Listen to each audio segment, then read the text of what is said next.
already. No, thank you, Shudu, for making time to speak to us on behalf of Bright South Africa in representing the Global South Africans program, representing South Africans around the world. We are talking about celebrating yourself as a woman of substance. I know that you recently wrote a book. I would like us to chat about that book a bit later. But as the reigning Miss South Africa, given the situations that are happening in the country and your experience in this short period of time, I mean, you're very young, but you've gone through a speedy Gonzalez of a journey in terms of education, but also your career. What would you like to share with South Africans just about your journey as an entrepreneur, your journey as a talented person, and your journey as a woman? I think a few years ago, you guys had Alive with Possibility. And truly, that's what my life has been, alive with possibilities, so many possibilities of who I choose to be as a woman, you know, not what society dictates that I should become. A lot of people ask me, why do you think you can have it all? And that's because I believe that I can have it all. I think my journey as Miss South Africa has proved that my dreams are valid. And in as much as I come from a place where not much was around us. I mean, we didn't even have any closed shops nearby except a spaza shop, you know. But every single time I saw a car, I'm just like, one day, man, one day. And every single time I'd watch movies. I think I used to love movies like Breakfast at Tiffany's, and I loved how the world was so big. And I always believed that I could attain it, even on the gravel road of Amasi. Like I always believed that I could attain it. So my journey as Miss South Africa has been a culmination of so many dreams, so many conversations that I've had with myself, so many conversations where people used to look at me like I was crazy because, girl, why do you think you can have it all? And that's because as women, we can have it all and we do deserve it all. And we need to acknowledge the fact that we are deserving of it, irrespective of what society says we need to be all. Or the box that it puts us in. Wow. And in this very, very short space of time, just tell us perhaps a little bit about what has transpired since day one of the title, given the reality that you captured the world in the middle of a pandemic. Day one of Miss South Africa, I went back to the night I was crowned. I went back to my hotel room with my aunt, my mother, and my sister, and my cousin, and my little cousin, Muketwa. And first thing that we did, my aunt was like, let's pray. She prayed over my reign. We thanked God, we thanked my ancestors for all that they've done, because I sit on a mountain of prayers, on a mountain of dreams, and they all were realized through one person, but now it's going to be perpetuated for the next generation. So that was day one. That was the night that I won Miss South Africa. And then I woke up, and when I woke up, I looked out, and when I looked up to the mountains in Cape Town, and I just felt like, you know what, I can't believe this. It took me 3 months to just wrap my head around the fact that I'm Miss South Africa. But from the time that I won, I wanted to work. I'm a person that believes in hard work. Being lucky is great, but hard work is something that has been instilled within me from a very young age. So I wanted to work. As soon as we came back to Joburg, we had meetings about the book. We had meetings about Mindful Mondays. We had meetings about the UN. We had meetings about my dreams. You know, I had to put it all in a PowerPoint presentation. And funny enough, not even funny enough, amazingly enough, we managed to achieve everything. It wasn't all a me effort. It was a team effort with my team, the Miss South Africa organization. I sat in front of these women and Werner. I sat in front of them and I had to tell them what I was dreaming about. But then at the time when I was telling them what my goals were, I felt a little shy about it, because I was like, maybe I'm dreaming a little too big.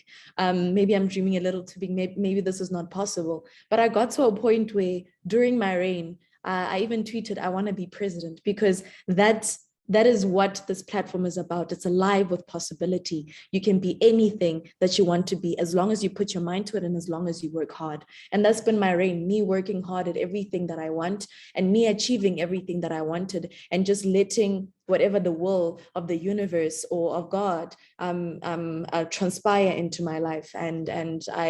I'm incredibly proud of myself and everything that I've achieved because I worked really, really hard and my team worked really, really hard. Indeed, alive with possibilities.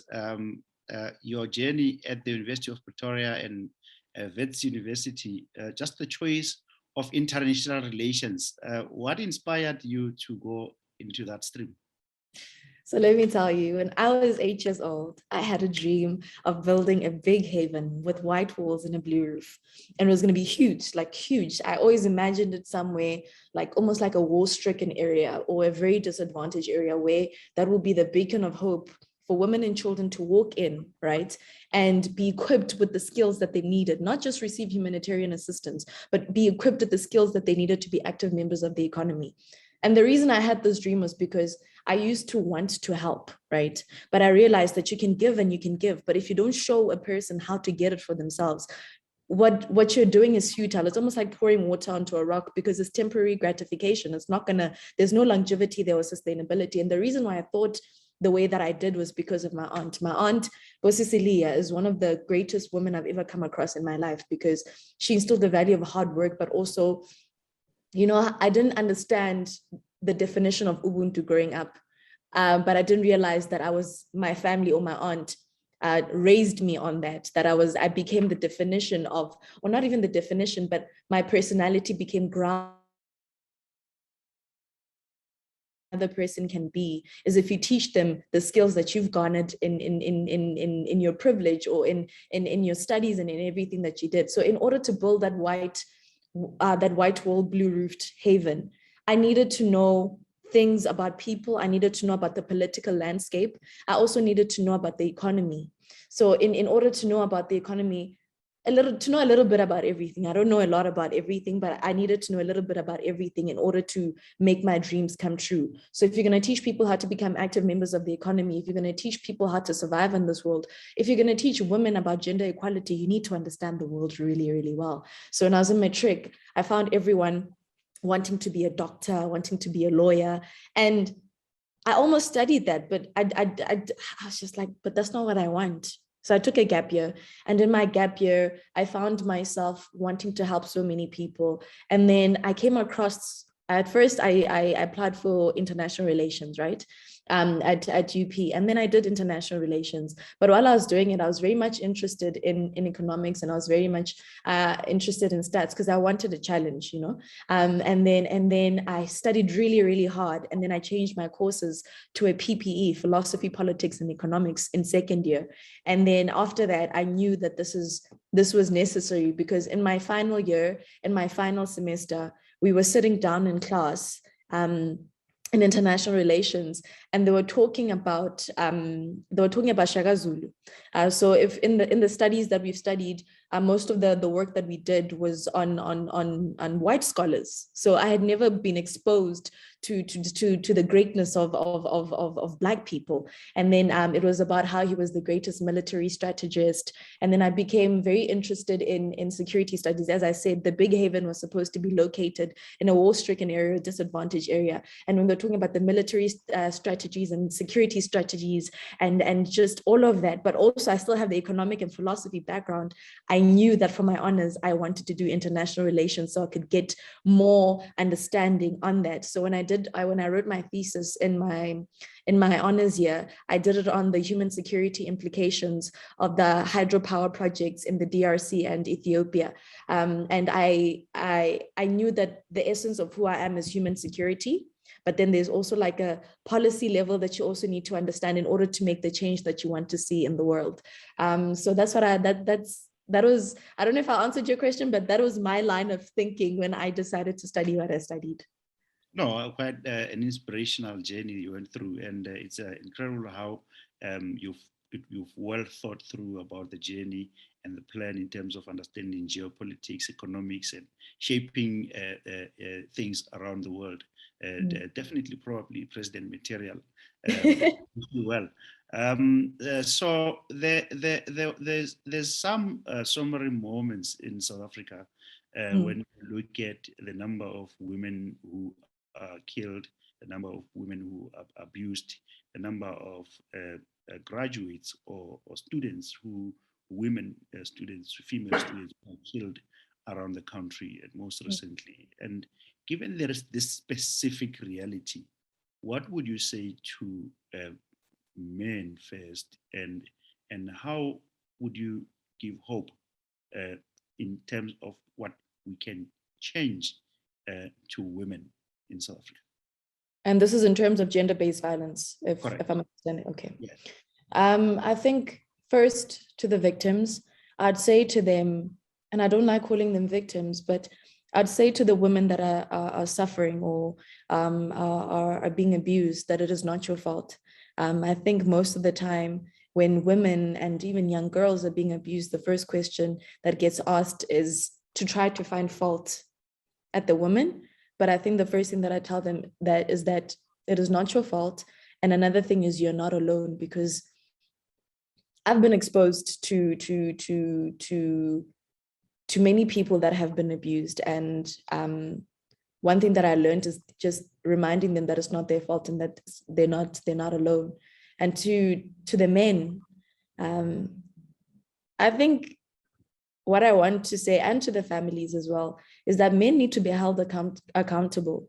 And when men are sitting around together, they need to hold each other accountable, because the only way for change to come about in our societies is when we start having the uncomfortable conversations that need to be had. If you're sitting in a group of men, with a group of men who happen to be your friends, and one of them disrespects a woman, even in the slightest way, and you don't call them out, you're part of the problem, because what perpetuates the cycle of abuse is us thinking, it's none of my business, or us sweeping it under the carpet because you don't want to shame anyone, or you want to keep the family's dignity and all of that kind of stuff. But it starts with us having the uncomfortable conversations, but also holding men accountable for their actions. You cannot abuse a woman and then just go around thinking that it's okay. It is not. But we've seen in society with the protests, women have been trying to hold men accountable. But I think the only way for change to come about is for men to hold each other accountable. Because the more voices we have regarding this issue, especially the voices of men, they're so necessary. They are so necessary. My apologies. They're so necessary and in combating gender-based violence. But the problem right now that exists in our societies is because we have become we don't want to have the uncomfortable conversations, because you don't want to get anyone angry or shame them or put anyone in an uncomfortable position because it makes you uncomfortable. But the only time we're going to have change in our society is when we start moving forward and start having the uncomfortable conversations and holding each other accountable. When you see something wrong, call it out immediately. Don't think it's none of my business, because you saying it's none of your business. Do you know how many women are killed at the hands of men every single year in this country, not just in this country, around the world? And it's because of people saying, it's none of my business. It's time for us to have these uncomfortable conversations. It's time for us to start calling each other out. It's time for us to start holding each other accountable. And this is not only for families or men, but it's also for civil society structures at large and government as well. Quite profound, especially as a man. One feels embarrassed quite often to have a discussion about gender-based violence, because in this country, it just seems to continue and nothing happens. So hopefully more and more of us take up the ropes and take accountability and hold each other accountable, as you wisely express. We've gone through difficulties regarding extreme protests recently across South Africa, particularly in KwaZulu-Natal and Gauteng. But I don't want to talk about the protests themselves. If you were to speak to investors around the world and to South Africans around the world to reassure them about the position of the country as a global player, as an investment destination of choice, what would you say? I think that's a bit difficult because in as much as we don't want to delve into the things that have happened, I feel like they highlighted so many economic disparities in our country. They highlighted so many things that were wrong in as much as we cannot justify what happened in terms of the looting and everything else. So it's a little difficult because I feel like so much needs to be done by government and civil society and private investors within our country to change the conditions and the inequalities that exist in this country in order for any investment to benefit the country as a whole and not just a few individuals. So for me, I think if I'm speaking on the good of the country, I would say that South Africa is a beautiful country filled with so many amazing people, and investing in this country is investing in a bigger dream that is just, it's beyond economics. It's being alive with possibility. I don't know how else to explain it because that's what we are about as South Africans. We are alive with possibility, and there's so much diversity. And this is not only within our people, but in our country and in general. I mean, if you're investing here in Gauteng, that's a whole different market to a Cape Town. But it's a little difficult for me, in all honesty, especially in light of everything that has happened. I think if they're investing in that, you're investing in changing the inequalities that exist in this country, and there should be you're investing in human capital. That's what you're doing. So in me encouraging them, I'd say invest in the human capital that exists in South Africa in order to keep that dream that Utata had when we got our freedom. So when you're investing in our country, you're investing in South Africans, you're investing in the human capital that exists in this country in order for the what do they call it? That dream. The African dream, the South African dream. There we go. In order for the African dream to be realized, we need more investors to come into this country to help grow our businesses, to help curb the unemployment rates. But that comes with them investing in human capital. And on a lighter note, the book. Yes. Just what inspired you to craft, and I know it was published in association or in partnership with Miss South Africa, but what inspired you to craft the book? And tell us a little bit about the subject. The book was inspired by my life. I mean, when was it? Me at age 15, I was sitting in a library because I was too scared of being bullied, because I was bullied from age 9 until I was 15. And then I moved schools. And when I moved to the new school, I was just like, I don't want to go through that ever again. So I found my comfort in the library. And I would sit there and I was like, I don't want friends anymore, because if this is what friends do to one another, then I don't want any part of it. And then I met my best friend, Lidi. And she showed me the power of love and the power of friendship and the power of what we can do when we are together. I truly believe that the reason why I'm sitting here as Miss South Africa is because I met her on that day when I moved to the new school. So the book is inspired. It's narrating my journey from the village to when I was bullied to when I became a South Africa, but it's showing the different phases and showing the power of friendship, the power of love, the power of believing in yourself, and the power of the validity of dreams. And this book is basically about me, how I had magic when I grew up in the village, and some people tried to dim my light when I moved to Mpumalanga. And then I found my sparkle again. I found my magic again when I moved to Gauteng, because I met people, I made friends who made me believe that anything was possible and that I was good enough.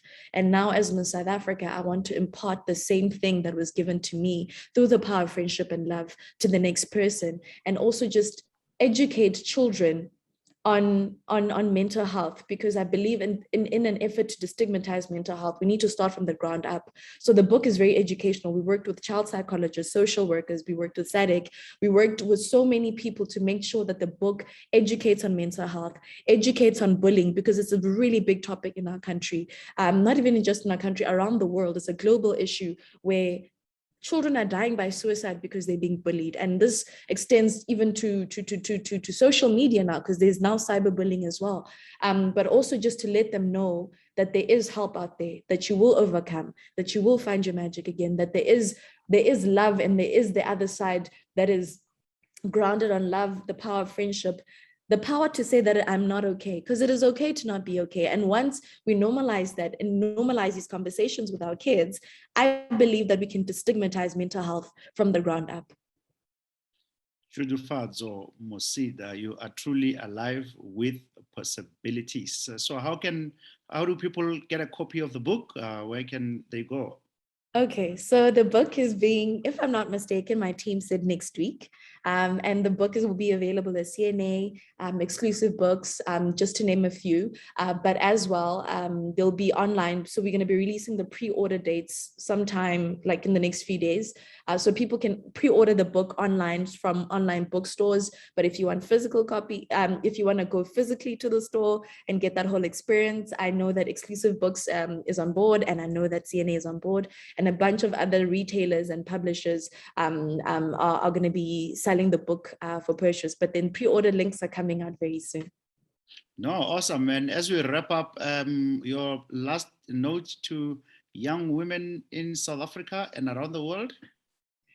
I think my note to them, I'm reading this book, The Year of Yes, and it's teaching me that as my note, as women, we tend to dim our own light because we are raised to be meek. We are raised to aspire to this humbleness, like you can still be humble, but still acknowledge your light. We are powerful beings. We are brilliant, and it's time for us to stand up and step into our own and take up space, as Zosvini said, and just create our own seats at the table, not just take our seats, but create our own seats, because we've got the power to change the narrative. And once we are empowered as women, we can empower the next generation. And when you empower a girl child, you empower nations.